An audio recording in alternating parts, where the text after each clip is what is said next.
नमस्कार दोस्तों, जय माता दी। स्वागत है आप सभी का हमारे YouTube चैनल में। तो दोस्तों, आप सभी को बता दें कि स्वयं मां लक्ष्मी आपके घर में पधार चुकी है। जी हां दोस्तों, आखिर क्यों सच्चाई जानकर आपके भी होश उड़ जाएंगे। किस्मत वाला ही होगा जिसके घर में स्वयं मां लक्ष्मी पधारती हैं। मां लक्ष्मी हर किसी के घर नहीं जाती है और अब आप सभी का जीवन स्वयं मां लक्ष्मी ही बदलेगी। जहां दोस्तों, अब आपकी जिंदगी में बड़ी बड़ी खुशखबरी मिलने वाली है। अब आपकी जिंदगी राजाओं जैसी होने वाली है। आप अपने पिछले दिन बहुत ही गरीबी में बिताए हैं, लेकिन अब वह सब में खत्म होने वाला है। अब आपके अच्छे कर्मों के फल मिलने वाले हैं। हर कोई आपका तमाशा बनता है, लेकिन अब वह समय खत्म हो गया और आपका समय शुरू हो गया। जी हां दोस्तों, अब आपकी जिंदगी में बहुत ही ऐसे तरक्की के नए नए रास्ते खुलेंगे जिन्हें अपने सपने में भी नहीं सोचा था। अब आपकी जिंदगी में वह सब होने वाला है। आपका सपना पूरा होने वाला है। आपका हर एक इच्छा पूरा होगा। जिसने जिसने आपको भारी समाज में बेइज्जती किया था, अब वह भी आपसे हाथ मिलाने को आगे आएगा। जी हां दोस्तों, जी हां दोस्तों, आज के इस वीडियो में हम आपको कुछ ऐसी बात पता नहीं जा रही हैं जिसे यदि आप नहीं समझ लिया। पहली बात तो यह है कि यह बातें आपके लिए पहली बार होंगी जिन्हें आप सुनेंगे, और इन बातों को सुनकर निश्चित तौर पर आप आश्चर्यचकित रह जाएंगे और आपको एक नई दिशा प्राप्त होगी। दूसरी बात यह है कि इन बातों को यदि आपने समझ लिया तो आपके जीवन में जो परेशानियां हैं, जो तकलीफ है, इन सब परेशानियों का समाधान आप स्वयं ही निकाल पाएंगे और आप समझ जाएंगे कि आखिर क्या कारण है जो आपके जीवन में इतनी परेशानियां हैं, इतनी कष्ट हैं। अब इस बीच हम आपको बता दें कि कुछ ऐसी बातें भी हम आपको बताएंगे क्योंकि केवल आपके व्यक्तित्व के बारे में है, खुद के बारे में है और बेहद ही गुप्त हैं।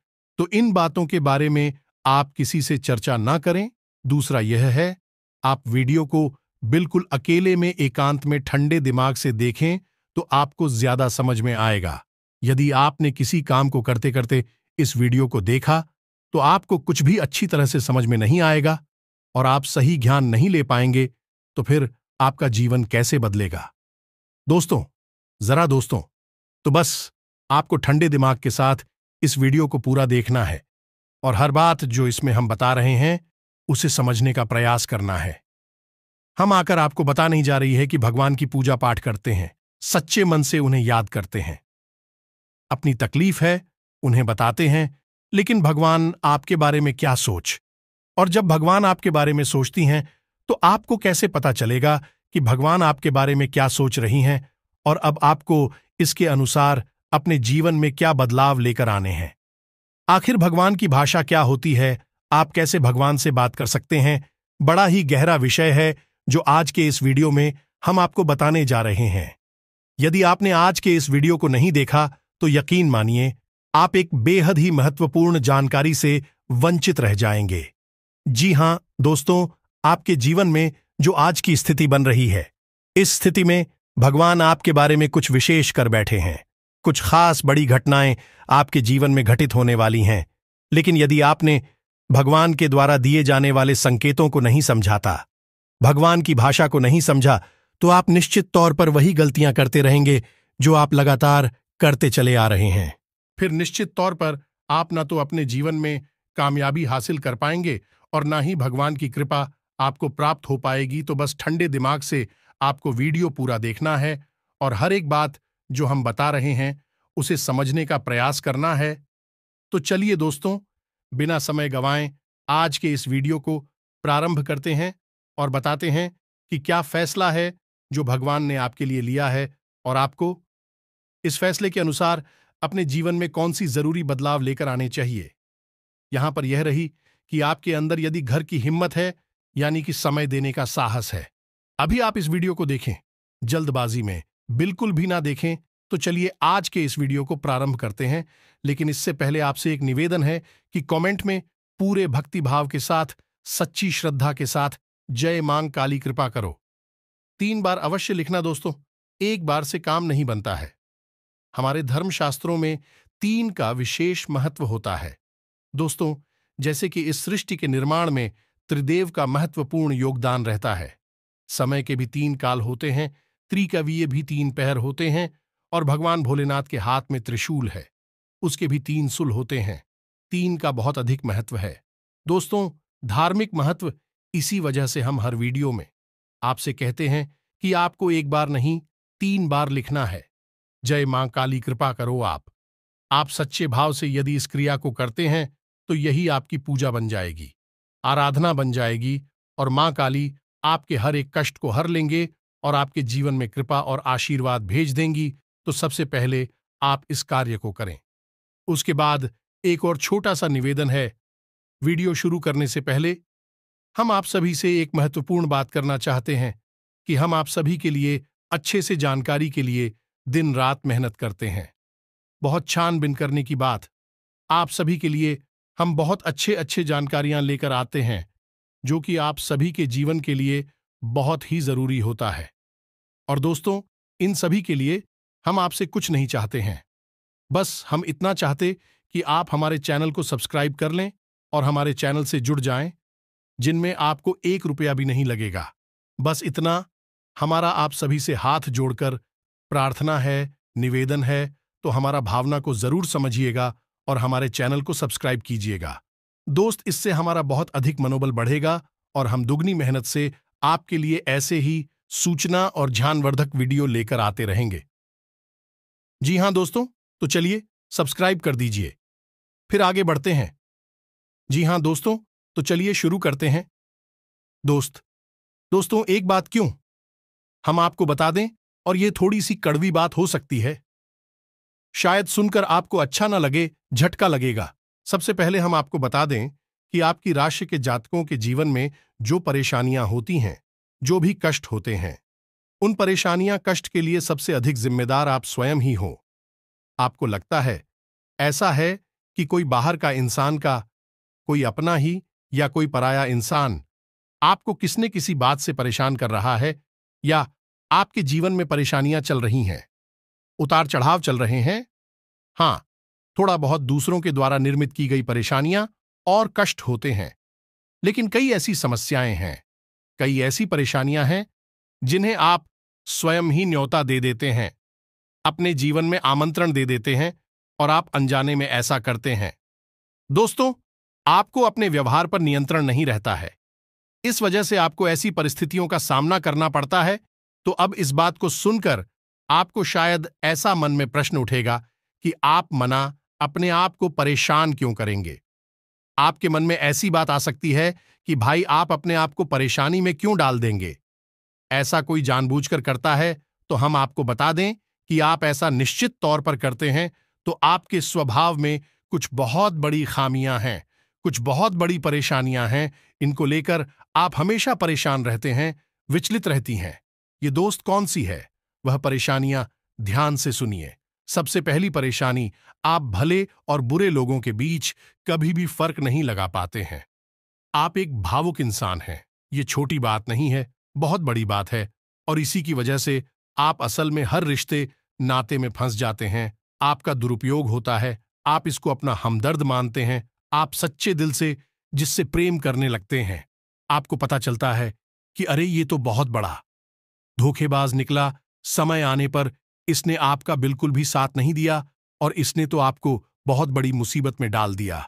आपका दुरुपयोग किया, आपसे रुपए मांग लिए, आपकी मदद मांग ली। बाद में जब आपको जरूरत पड़ी तो आपके लिए बिल्कुल भी नहीं आया। जब आपको ऐसा पता लगता है तो फिर आप दुखी हो जाते हैं, परेशान हो जाते हैं, फिर सोचते रहते हैं उसी इंसान के बारे में, और आपको लगता है कि इस इंसान ने आपको बहुत कष्ट पहुंचाया। ऐसा ही दोस्तों उन लोगों के साथ भी होता है जिन्हें आप अपना शत्रु मानते हैं। इसका उल्टा भी होता है, जिन्हें आप अपना शत्रु मानते हैं लेकिन वह असल में आपके हमदर्द है, लेकिन आप उनकी बातें अच्छी नहीं लगती हैं, आपको उनसे चिढ़ होती है, उनकी कही हुई हर एक बात आपको चुभने लगती है, लेकिन असल में होता उल्टा है। अभी आपकी हमदर्द है, हो सकता है कि आपकी थोड़ी बहुत आलोचना करते हैं, आपके कार्यों में कमियां निकालते हैं, लेकिन भी आपको देख रहे हैं, आप पर नजर रख रहे हैं, आपकी चिंता करते हैं, तो आपके अंदर जो कमियां हैं उन कमियों को बताते हैं, तो आप चले जाते हैं, और आप उनसे दुश्मनी मोल ले लेते हैं। तो अपने जो आपकी हैं सच्चे वाले, उन्हें तो आप कभी पहचान नहीं पाते हैं, और जो नकली वाली अपनी हैं, क्योंकि मगरमच्छ के आंसू बहाते हैं, ढोंग करते हैं, नकाब लगाकर आपके आसपास घूमते रहते हैं, ऐसे लोगों को आप अपना समझते हैं और फिर आप परेशान होते हैं। इधर भी आपको परेशानी मिलती है और उधर भी आपको परेशानी मिलती है। तो ऐसी स्थिति में आप खुद अपनी परेशानियों के जिम्मेदार हुए या नहीं हुए, आप स्वयं विचार करिए। दोस्तों के बाद बहुत सामान्य तौर पर हमने कही है, लेकिन ता बढ़िया दोस्तों, यदि आप सच्चे इंसान को पहचानना सीख जाए तो आपके जीवन से आधी से ज्यादा परेशानियां दूर हो जाएं।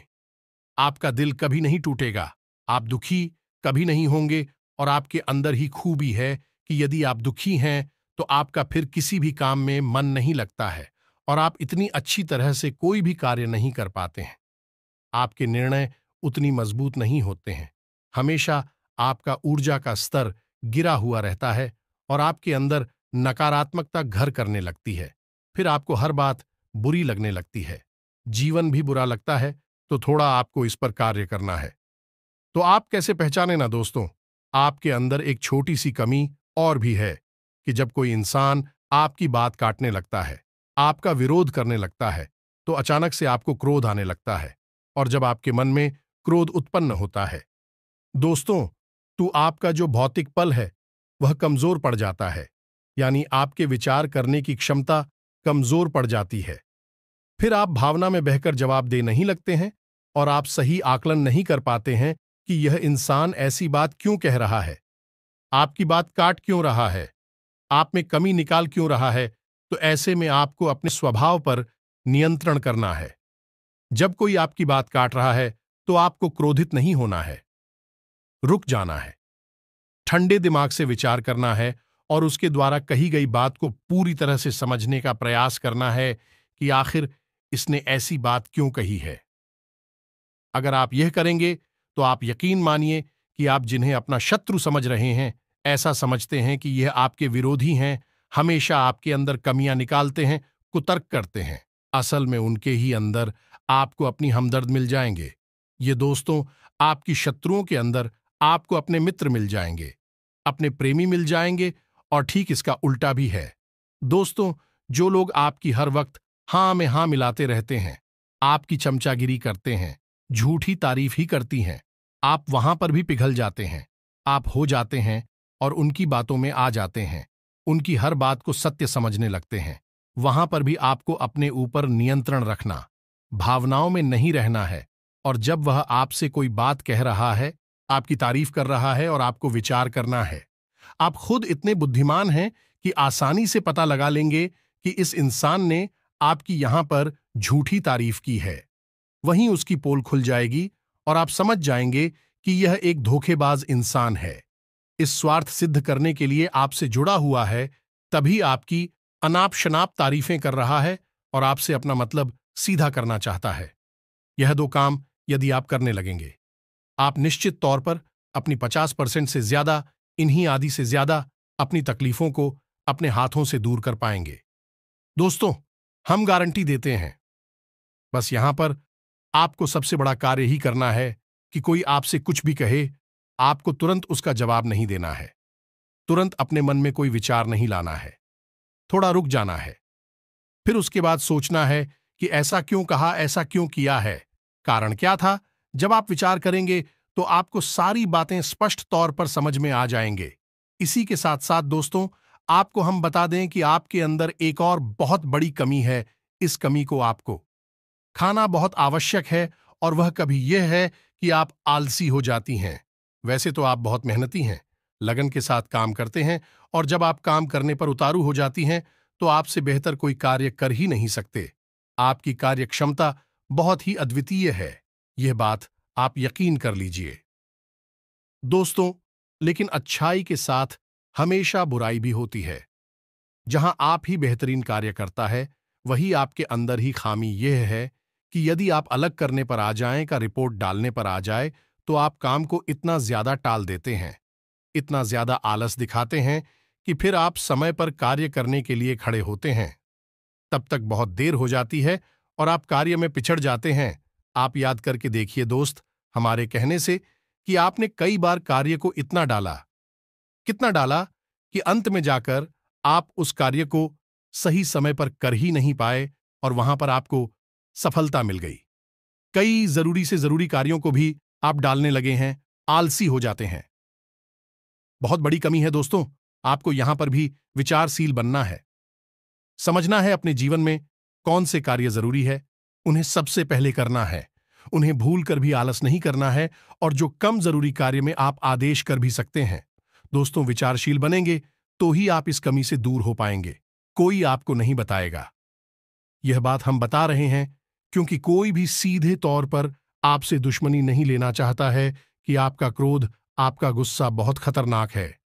जी हां दोस्तों, और आपकी यह बहुत बड़ी कमी है कि आप सीधे तौर पर अपनी आलोचना सहन नहीं कर पाते हैं।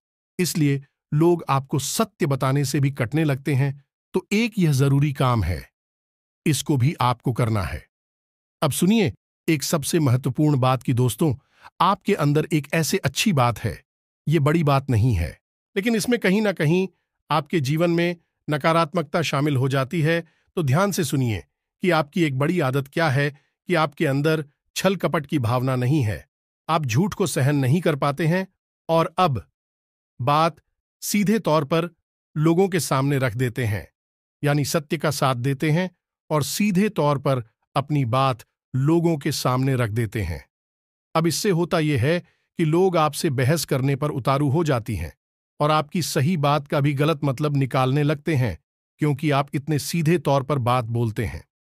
घुमाने फिराने की आपकी आदत नहीं है, सीधे सीधे आप बात बोल देते हैं। फिर चाहे किसी को बुरी लगे या अच्छी लगी, तो ऐसी में कई बार ऐसा होता है कि आप बहसबाजी को आमंत्रण दे देते हैं, लोगों के साथ में पड़ जाते हैं, और वह बहस कई बार इतनी बढ़ जाती है कि आपके रिश्तों में भी खटास आ जाती है और आपके जीवन में भी नकारात्मकता आ जाती है। कभी कभी तो बहस इस हद तक चली जाती है कि वह इस झगड़े का रूप भी ले लेती है। यहां पर आप थोड़ा सा चतुराई से काम लेना सीखना होगा। ज्यादा सीधेपन से भी काम नहीं चलता है, और आपके मन में सत्यता है, आप उसे बनाकर रखी है, लेकिन दुनिया में उस सत्यता का प्रदर्शन करने की कोई आवश्यकता नहीं है। आपको किसी से बहस नहीं करनी है। कोई झूठ बोल रहा है, गलत काम कर रहा है, उसे करने दो आप। कोई मतलब नहीं है दोस्तों। आप यदि उसे सुधारने में लग जाएंगे तो वह सुधरेगा तो नहीं, लेकिन आपके साथ पेश करेगा, झगड़ा करेगा, और आपका भी जीवन समय और दिमाग सब खराब कर देगा। तो यहां पर आपको थोड़ा सा सतर्क रहना है, और कब लोगों से बात करते करते, चर्चा करते करते बीच में से हट जाना है, यह आपको समझना होगा। याद रखिए दोस्तों, इस जंगल में सबसे पहले पेड़ काटे जाते हैं जो एकदम सीधे होते हैं। तो थोड़ा सा तो कभी जीवन में आवश्यक है, थोड़ी सी टेढ़े मेढ़े भी बन जाइए। दोस्तों, इस समय की मांग है, दूसरों को हानि पहुंचाने के लिए नहीं, अपनी रक्षा करने के लिए। दोस्तों, यकीन मानिए, भगवान श्री कृष्ण ने भी तो मानव को यही संदेश दिया है कि जब काम सीधे तौर पर न बने तो थोड़ा सा चतुराई का साथ देना चाहिए, चतुर बन जाना चाहिए। तो ये सारी बातें थीं कि आपको कहां कहां सुधार की आवश्यकता है। वैसे तो और भी बहुत सारी बातें हैं दोस्तों, लेकिन उन सबको करने लगे तो वीडियो बहुत लंबा हो जाएगा। तो जो जरूरी बातें थीं वह हमने आपको बता दी है। आप इन पर कार्य करिए, निश्चित तौर पर बदलाव आएंगे। अब हम आपको बता दें कि आपकी राशि चक्र की एकमात्र कैसी राशि है जो भगवान की बहुत अधिक प्रिय होती है। ये दोस्तों, हम अपने पिछले कई वीडियो में भी इस विषय पर आपको बता चुके हैं, संकेत दे चुके हैं, लेकिन अब हम आपको बताने जा रहे हैं कि कौन सी संकेत होते हैं, मुख्य संकेत होते हैं, जिनसे आपको यह पता लग जाएगा कि भगवान आपको बहुत अधिक प्रेम करते हैं, आपकी बात सुनते हैं, और आपको भगवान की शरण में जाना चाहिए, तभी आपका उद्धार होगा। अब यहां पर गौर करने वाली बात यह है कि कुछ लोगों के मन में यह भी प्रश्न उठ सकता है कि किस भगवान की शरण में चले जाए। तो हम आपको बता दें कि आप किसी भी भगवान की शरण में जाएं, जो आपके आराध्य हैं, उनकी शरण में जाएं। आपका काम बन जाएगा, आपकी जिंदगी बदल जाएगी। अब भगवान सब एक ही हैं, सभी शक्ति के स्वरूप हैं, बस उनके नाम और रूप अलग अलग हैं, लेकिन वह सब अंत में एक ही है, तो आप अपने मन में बिल्कुल भी शंका ना लाएं। हम हनुमान जी की पूजा करें, भगवान भोलेनाथ की, कृष्ण जी की पूजा करें, राम जी की पूजा करें या फिर माता की पूजा करें, बिल्कुल भी कोई संकोच न लाएं। आपके मन में इसके लिए भी भाव उत्पन्न होते हैं, भावनाएं होती हैं। आप उनकी सच्चे मन से पूजा आराधना शुरू करें और आप देखेंगे चमत्कार आऊंगा। जी हां दोस्तों, अब ध्यान से सुनिए कि आपके शरीर में कौन सी जगह है जहां से आपको यह संकेत मिले हैं कि भगवान आपको बहुत अधिक पसंद करते हैं, आप उनके बहुत प्रिय हैं और वह आपको बुला रहे हैं। आपकी जिंदगी बदलना चाहते हैं तो दोस्तों, आप इस शरीर से जुड़ी 5 ऐसी जगह हैं जहां से भगवान आपको तरह तरह के संकेत देते हैं। ये दोस्तों तो ध्यान से सुनिए। सबसे पहले आपकी कमर के निचले हिस्से में आपको दर्द रहना शुरू हो जाएगा। यदि आपको दर्द होता है तो आप समझ गए कि भगवान की सकारात्मक ऊर्जा आपके अंदर विश करना चाहती है या कर चुकी है। अब यहां पर दर्द क्यों होगा दोस्तों? तो आप समझ गए कि इंसान के शरीर का सबसे निचला चक्र मूलाधार इसी स्थान पर होता है और यह मूलाधार चक्र है। यह आपको बहुत ही ख्वाब ही बनाता है दोस्तों, यानी कि सुख सुविधाएं और ऐश्वर्य को भोगने के लिए प्रेरित करता है। तो ऐसे में जब ईश्वर की सोच, सकारात्मक निर्गुण ऊर्जा आपके अंदर प्रवेश करती है तो सबसे पहले आपको यहीं पर पीड़ा होनी शुरू हो जाती है। यहीं पर आपको हल्का हल्का सा दर्द रहना शुरू हो जाएगा। कभी कभी तेज होगा, कभी कम होगा और कभी गायब ही हो जाएगा। अब जब दर्द आपको होगा तो आप दवाई भी ले लेंगे, अभी आपको राहत नहीं मिलेगी, एक बेचैनी सी रहेगी। तो आप समझिए कि यदि यहां पर आपको दर्द होता है तो आप समझ जाइए कि भगवान आपको बुला रहे हैं, आपको बहुत प्रेम करती हैं। अब कुछ लोगों के मन में यह प्रश्न आएगा कि कोई बीमारी होगी तो दोस्तों आप चेकअप कराएंगे, डॉक्टर के पास जाएंगे, बीमारी कोई भी नहीं निकलेगी, लेकिन दर्द लगातार बना रहेगा। यह दोस्तों यह प्रमाण होगा। दूसरा स्थान है आपकी माथे पर, आपकी आंखों के बीचों बीच दोस्तों, जिसे हम आज्ञा चक्र करती हैं। अब आज्ञा चक्र जैसा कि इसका नाम है कि आज्ञा दी जाएगी। आप आज्ञा से संबंधित जो भी क्रियाएं हैं, विक्रिया ऐसी चक्र से नियंत्रित होती हैं। अब जब आप स्वयं को आकर दे रहे हैं कि आज मैं यह काम करूंगा, आज मैं यहां जाऊंगा, वहां जाऊंगा, इसी बीच ईश्वर की शुद्ध सकारात्मक ऊर्जा आपकी शरीर में प्रवेश कर जाती है और वह आपसे कुछ और करवाना चाहती है। पूजा पाठ कर आना चाहती है, ईश्वर का नाम लेना चाहती है, लेकिन आप उसी सो नहीं रहे हैं। तो ऐसे में क्या है, एक विचार उत्पन्न होता है, आप भौतिकवादी हैं और आध्यात्म आपको खींच रहा है, ईश्वर आपको खींच रहे हैं। तो यही खिंचाव आपको अपने माथे पर महसूस होगा। हल्की हल्की नाथों की किताब साहू का और थोड़ी हल्की हल्की खुजली भी होगी, दर्द भी रह सकता है। यदि संकेत है आपको तो समझ जाइए कि ईश्वर आपसे प्रेम करते हैं। अब आपको तैयार हो जाना है, फीमेल इन हो जाना है। कार्यों को करते करते भी इस तरह करें कि आप ईश्वर की भक्ति कर रहे हैं, यानी ईश्वर का नाम लेते लेते कार्य को करें। तीसरा स्थान है दोस्तों आपकी वाणी। आप देखेंगे कि अचानक से कुछ ऐसा होने लगा है कि आप द्वारा बोली गई बातें सच होने लगी हैं। हर बात तो नहीं होगी, लेकिन कई बातें ऐसी होंगी जो आपने यूं ही बोल दी और वह बात सच हो जाएगी। यदि ऐसा हो रहा है तभी आप सतर्क हो जाइए। चौथा स्थान है आपके विचार।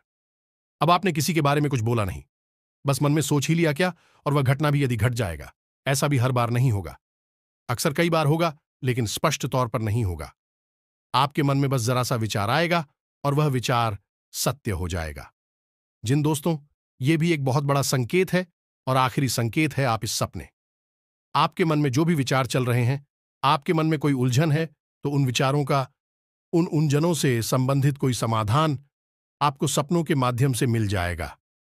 दोस्तों, जैसे आप कुछ ऐसी परेशानी में उलझे हुए हैं कि आपको कुछ समझ में नहीं आ रहा है, आप ईश्वर का नाम लेकर सोएंगे कि प्रभु हमें इस परेशानी से बाहर निकालिए, और सपने के माध्यम से आप कुछ ना कुछ ऐसा संकेत मिलेगा जिससे आपको समाधान मिल जाएगा, या फिर अपने के माध्यम से कई ऐसी भविष्य की घटनाएं आपको आभास करा देंगे जो होने वाली हैं, और आपको पहले ही उनका पूर्वाभास होने लगेगा। ईश्वर से जुड़े हुए संकेत भी आपसे मिल सकते हैं।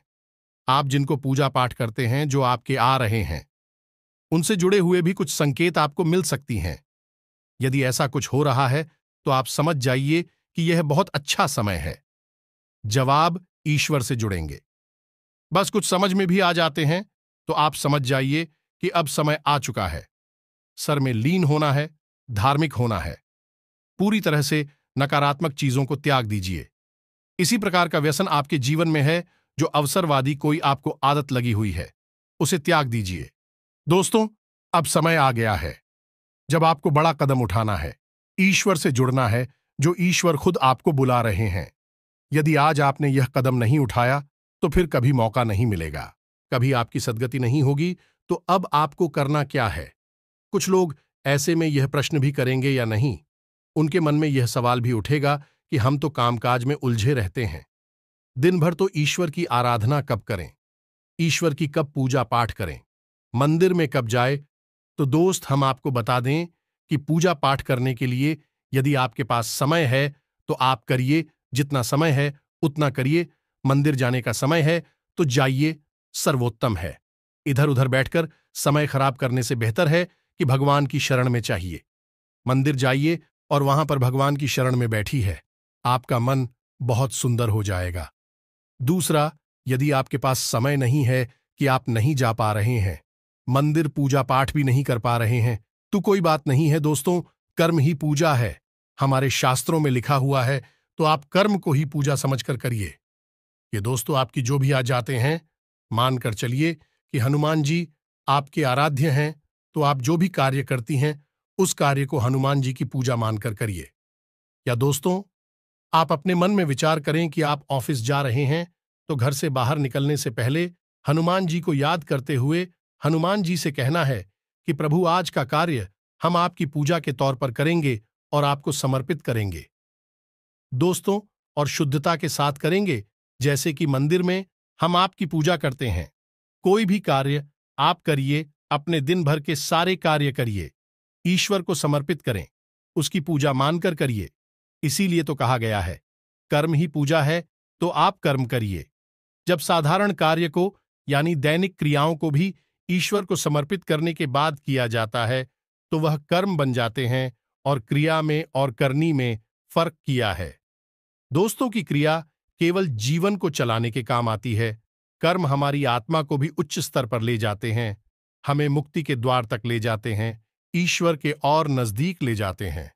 दोस्तों, यदि आप दैनिक क्रियाओं को भी ईश्वर को साक्षी मानकर करने लगेंगे तो भी दैनिक क्रिया साधारण क्रिया ही नहीं होगी, विक्रम बन जाएंगे, जो आग की आत्मा को उच्च स्तर तक ले जाएंगे।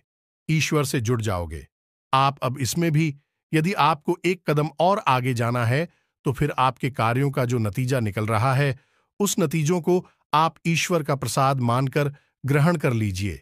आपको बिल्कुल भी दुखी होने की जरूरत नहीं है। आपने इस सच्चे मन से, बहुत मेहनत से कोई कार्य किया, भगवान को साक्षी मानकर किया कि प्रभु आपकी पूजा कर रहे हैं, और आपको उसका अच्छा नतीजा नहीं मिला, मन के अनुसार आपको सफलता नहीं मिली, आपने जैसा सोचा था वैसा नहीं हुआ, तो आप उसी ग्रहण करिए ईश्वर का प्रसाद मांगकर। दोस्तों, आप कहिए कि हनुमान जी, हमने आपकी पूजा की है, अब आपको जो देना है वह आप दे दीजिए। आपको अच्छा देना है तो ठीक है, बुरा देना है तो ठीक है, हम प्रसाद समझकर उसे ग्रहण कर लेंगे। तो जब आप कार्य के परिणाम को प्रसाद समझकर ग्रहण कर लेंगे और कार्य को कर्म समझकर करेंगे, तो दोस्तों, हम आपसे कहते हैं कि आपका हर एक कर्म सिद्ध हो जाएगा। आप स्वयं भी एक सिद्ध पुरुष बन जाएंगे, और आप मिट्टी को भी हाथ लगा देंगे तो वह सोना बन जाएगी। जिस इंसान के साथ में भगवान चल रहे हो, उसका क्या कोई बाल भी बांका कर सकता है? क्या उसे कामयाबी हासिल करने से कोई रोक सकता है? पांडवों के साथ भगवान श्री कृष्ण थी, और वह कितनी विशालतम सेना भी पांडवों का बाल भी बांका नहीं कर पाई। सभी कौरवों ने मिलकर हर प्रकार का षड्यंत्र किया, लेकिन कुछ नहीं बिगाड़ नहीं पाए, क्योंकि उनके साथ भगवान श्री कृष्ण थे कि हम दोस्त तो आपके साथ ही भगवान रहेंगे। बस हमने आपको जैसा कहा है वैसा आप करिए, और आप चमत्कार देखिए। कुछ ही दिनों में आप हमें कमेंट करके बताना कि आपके जीवन में कैसे कैसे बदलाव आए। एक बात और जाते जाते हम आपसे कहना चाहेंगे दोस्तों, कि भगवान आपके अंदर क्या देखना चाहते हैं, आपने क्या कपड़े पहने हैं, आप कैसे इंसान हैं, आपकी जेब में कितना रुपया पैसा है, इससे भगवान को कोई मतलब नहीं है। भगवान त्रिकालदर्शी हैं, अंतर्यामी हैं। वह आपके अंदर झांक सकते हैं और आपके मन में क्या भावनाएं चल रही हैं, बस उन्हीं से भगवान का मतलब है कि आपके भाव से, आपकी भावना से भगवान को मतलब है। तो जैसे ही आपके भाव बदलेंगे, भावनाएं बदलेंगे, आपका भगवान से जुड़ाव और मजबूत हो जाएगा। तो उम्मीद है कि हमने जो जानकारी आपको दी है, आपको यह जानकारी अच्छी लगी है, पूरी तरह से समझ में आ चुकी है और इस जानकारी का कैसे प्रयोग करना है, अपने जीवन को कैसे बदल रहा है, यह भी आप अच्छी तरह से समझ चुके हैं। फिर भी यदि कोई प्रश्न आपके मन में उठता है तो आप कमेंट करके पूछिए, हम आपके प्रश्नों के जवाब देने की पूरी कोशिश करेंगे। इसी के साथ साथ आज की इस वीडियो में विराम देते हैं। कमेंट में पूरे भक्ति भाव के साथ जय मान संतोषी याद रखें, भाव का ही मूल्य है माता जी, आपके पास तो बच्चे भाव के साथ रखें। जय मान संतोषी मां कृपा करो, एक प्यारा सा लाइक भी अवश्य करें। मिलते हैं अगले ज्ञानवर्धक वीडियो में, तब तक के लिए धन्यवाद। जय माता की।